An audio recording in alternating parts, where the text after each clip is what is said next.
So yesterday, I was privileged to meet a liberal while I was working that was actually willing to talk about specific things, especially when it comes to Trump. One of the main things we talked about is when it comes to being a billionaire, he thinks billionaires should be taxed more than people who don't have as much money.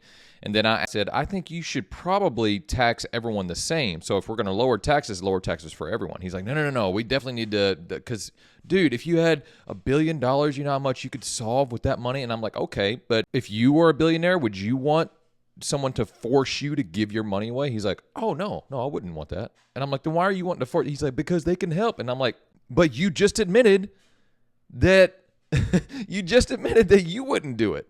So why are you going to make somebody else do it? And then I also asked him when it comes to Trump and how he made his money.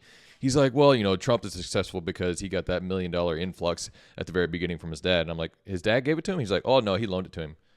Okay, but if you had a family member or a friend that loaned you money, would you not take it? He's like, no, I would take it. This is the kind of duplicity that I'm talking about. Now, don't get me wrong. I want to sing the praises of this liberal because he was willing to talk. And when he didn't know something, he's like, hey, I'm not educated enough to be able to debate that. I thought that was the humblest thing for him to do. So I'll give him all kinds of credit. But his mentality that he has is the mentality of a lot of Democrats where they want something to happen to better them. But if they were in the same situation as the millionaire, they wouldn't want what they're asking to happen to them. And that's just the facts.